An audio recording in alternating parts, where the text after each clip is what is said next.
یوسف علیہ السلام چونکہ حضرت یعقوب علیہ السلام کے بیٹے تھے اور ظاہر ہے کہ ان کی لیگیسی کو آگے کسی نے تو لے کے چلنا تھا. یوسف علیہ السلام کے 11 بھائی تھے, ان میں سے ایک بنیامین تھے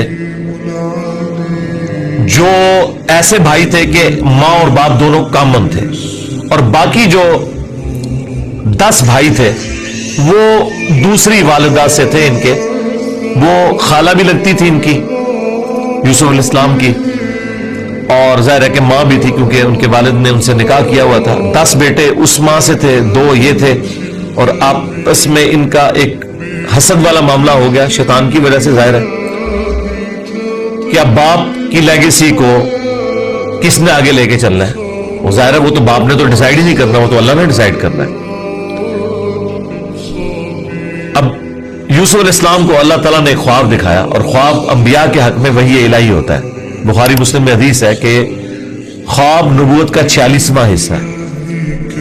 حضرت ابراہیم علیہ السلام کو بھی خواب میں ہی دکھایا گیا تھا. سورہ صافات میں آتا ہے کہ میں اپنے بیٹے کی قربانی کر رہا ہوں, اسی لیے انہوں نے اسے ایگزیکیوٹ کرنے کی کوشش کی اور اللہ تعالیٰ نے فدیہ بھیج دیا. لیکن ایگزیکیوٹ اتنی بڑی ایکٹیویٹی کو کرنا کہ بیٹا قربان کرنا, اسی لیے تھا کہ وہ وحی الہی تھا. یوسف علیہ السلام کو اللہ تعالیٰ نے چھوٹی عمر کے اندر ہی 10-12 سال کی عمر میں ہی یہ خواب دکھایا کہ 11 ستارے اور سورج اور چاند انہیں سجدہ کر رہے ہیں. اس خواب کا ذکر انہوں نے اپنے والد سے کیا. ظاہر ہے اس زمانے میں تو والد ہی ڈائریکٹ ٹریننگ کیا کرتے تھے اپنی اولاد کی, اور ایک بڑی فرینکنس ہوتی تھی. اور پھر نبی کی اولاد حضرت یعقوب علیہ السلام کو پتا چل گیا کہ میری اس نبوت کا وارث اب یہ ہونے والا ہے, یعنی 12 بچوں میں سے اس کے سر کے اوپر یہ تاج نبوت سجنا ہے. تو ظاہر باقیوں نے تو حسد کرنا ہے, حسد تو آ ہی جاتا ہے. آدم علیہ السلام کے بیٹوں میں آیا تھا, تو یہ اولاد آدم والا ہی معاملہ ہے. بہرحال وہ حسد آیا. حضرت یعقوب علیہ السلام نے یوسف علیہ السلام سے کہا تھا کہ اس خواب کا ذکر تم نے اپنے بھائیوں سے نہیں کرنا, ورنہ وہ تمہارے خلاف کوئی نہ کوئی چال چلیں گے. لیکن بہرحال یہ خواب والی بات کسی طریقے سے لیک ہو گئی. یوسف علیہ السلام نے تو نہیں کی, لیکن شاید آپ کی بیوی نے سنی اور انہوں نے باقی بیٹوں تک بات پہنچا دی. بہرحال کچھ ہوا ایسا معاملہ, اور ان کو اس اعتبار سے بھی اشارے مل گئے کہ یوسف علیہ السلام کے ساتھ زیادہ برتاؤ ایکسٹرا آرڈنری کرتے تھے یعقوب علیہ السلام, کیونکہ انہیں پتا تھا کہ یہ اللہ کے پیغمبر ہے, اور انہوں نے اس توحید کی دعوت کو میرے بعد آگے لے کر چلنا ہے. حضرت یعقوب علیہ السلام کے جو باقی بیٹے تھے 10, 11واں تو خیر وہ چھوٹا تھا, وہ ان کا چھوٹا بھائی تھا, اس کے ساتھ تو مسئلہ کوئی نہیں تھا. وہ 10 بیٹوں نے اپنے باپ سے کہا کہ ہم دیکھتے ہیں کہ آپ بڑے پوزیسو ہیں یوسف کے معاملے میں, اسے آپ ہمارے ساتھ بھیجیں, یہ بھی ہمارے ساتھ کھیلا کودا کرے. جب ہم اپنے جانوروں کو چرانے کے لیے لے جاتے ہیں تو اس کو بھی ساتھ لے جائیں گے, تھوڑی اس کی بھی آؤٹنگ ہو جائے گی.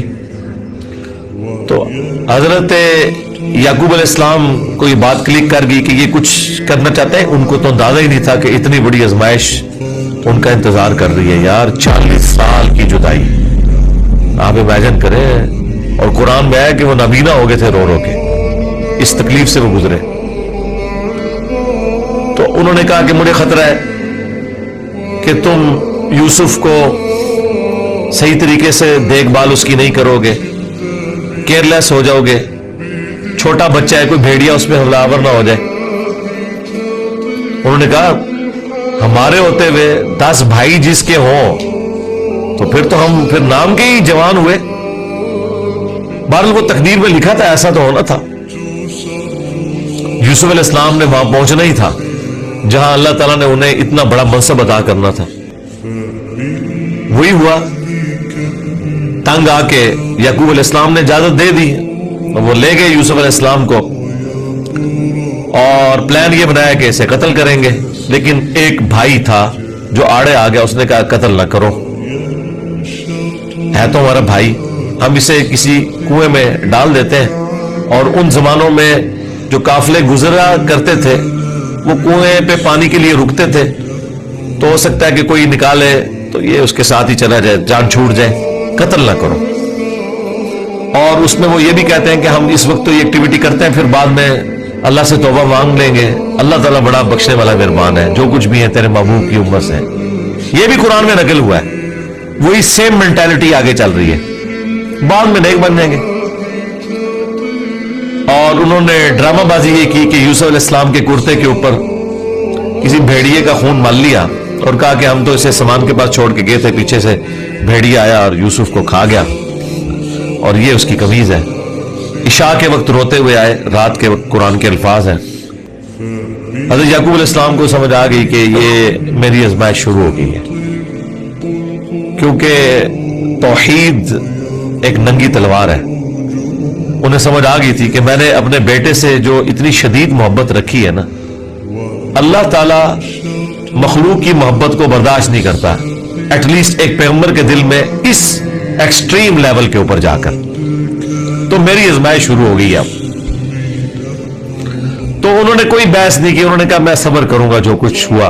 ان کو پتا تھا کہ یہ اب اللہ کا فیصلہ ہے، کرنے سے کچھ نہیں ہونا، جو کوئی تھوڑی بہت کوشش کی وہ کی، انہیں اینڈ پہ ان کا میں اب صبر ہی کروں گا، جو اللہ اس کے لیے فیصلہ کرے۔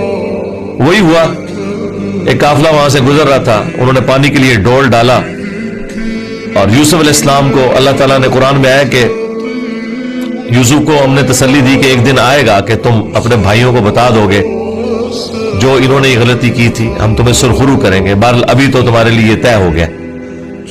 اور ظاہر جبرائیل علیہ السلام آنا شروع ہو گئے چھوٹی عمر میں ان کے پاس، ان کی تسلی کے لیے، اسی لیے ڈھارس بندی۔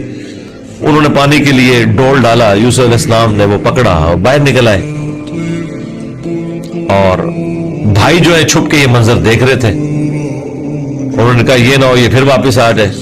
انہوں نے چند ٹکوں کے عوض، چند دراہم کے عوض بیچ دیا، کہا یہ ہمارا غلام تھا، تو بھاگ کے آئے، یہ ہمارا غلام ہے، اور جان چھڑائی اس طریقے سے۔ یوسف علیہ السلام بھی چپ کر کے چلے گئے، انہیں پتا تھا کہ میرے لیے فیصلہ ہو چکا ہے، اور کس تکلیف سے وہ مصر تک پہنچے، اور وہاں پہ غلاموں کا بازار لگتا تھا، وہاں بیچنے کے لیے عبرانی غلام، اور پڑھنا لکھنا بھی جانتے تھے، ذہین بہت تھے۔ تو عزیز مصر وہاں سے گزر رہا تھا، یعنی آپ سمجھ لیں بادشاہ کے بعد جو سیکنڈ پوسٹ ہوتی ہے۔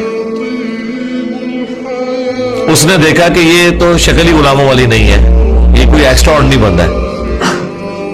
اس نے خرید لیا اور لا کے اپنی بیوی سے کہا کہ یہ میں خرید کے لایا ہوں، اولاد تو ہماری کوئی نہیں، ہو سکتا ہے ہم اسے ہی اپنا بچہ بنا لیں۔ اور یوں یوسف علیہ السلام کہاں دور دراز کے شام کے علاقے جو سویلائزڈ بھی نہیں تھا، بھیڑ بکریاں چرانے والے بدو لوگوں میں سے اٹھ کے اس وقت کی سب سے سویلائزڈ حکومت مصر کی، فرعونوں کی حکومت، آج تک آپ یہ اہرام مصر، گیزا کے جو ہے پیرامڈز یہ دیکھ رہے ہیں، یہ ان لوگوں نے تعمیر کیے ہوئے، وہاں پہنچ کے، اور قرآن کے الفاظ ہے کہ ہم نے یوں اس کے لیے معاملہ آسان کر دیا کہ وہ عزیز مصر کی تربیت میں رہے اور علم حاصل کریں۔ ظاہر ہے کہ وہ کتنی بڑی بڑی میٹنگز ہوتی ہوں گی، جس میں میٹنگ کا ارینجمنٹ کرنا، کھانے پینے کا ارینجمنٹ کرنا، اور ایک خادم کی حیثیت سے باتیں بھی سنتے ہوں گے۔ یوں اللہ تعالیٰ نے ان کی لرننگ کروائی، اور یوں وہ جوانی کی عمر کو پہنچ گئے۔ اب عزیز مصر کی جو بیوی تھی، ظاہر ہے کہ وہ ادھر کا جو ماحول تھا ایک بے حیائی کا، اس کا وہ شکار تھی۔ وہ صرف وہ نہیں تھی، باقی عورتیں بھی تھی۔ اس کی قسمت بری ہوئی تھی اس اعتبار سے کہ آزمائش سب سے پہلے اس پہ پڑی۔ یوسف علیہ السلام کو اللہ تعالیٰ نے حسن دیا ہوا تھا، تو وہ ان پہ فریفتہ ہو گئی، اور اس نے کوشش کی کہ انہیں برائی پر آمادہ کرے۔ دروازے بند کر دیے، قرآن کے الفاظ ہیں، برائی کی طرف بلایا۔ پہلے بلایا تو کسی اور کام سے تھا، اور اللہ تعالیٰ نے قرآن میں کہا کہ اس عورت نے یوسف کا قصد کیا، یوسف بھی قصد کر لیتا اگر اپنے رب کی نشانی نہ دیکھ لیتا، برہان۔ اور وہ نشانی قرآن میں نقل نہیں ہوئی، اسرائیلی روایتوں میں ملتا ہے کہ کہ ان کو ان کے والد یعقوب علیہ السلام کی شبیہ دکھائی گئی، جو کہ یوں انگلی سے اشارہ کر رہے تھے کہ بیٹا یہ کام نہیں کرنا، اس طرف نہیں آنا، تو وہ بچ کے، ظاہر ہے اللہ نے فرمایا کہ یہ ہمارے مخلص بندے تھے، یعنی مخلص چنے ہوئے. ایک لفظ ہے مخلص جو اخلاص شو کرتا ہے، ہم مخلص ہونے کی کوشش کرتے ہیں، لیکن مخلص پیغمبر ہوتے ہیں جنہیں اللہ اپنے لیے خالص کر لیتا ہے. اللہ نے کہا ہم نے بچایا، یعنی انبیاء بھی جو بچتے ہیں نا برائیوں سے، وہ اللہ کی مدد کی وجہ سے.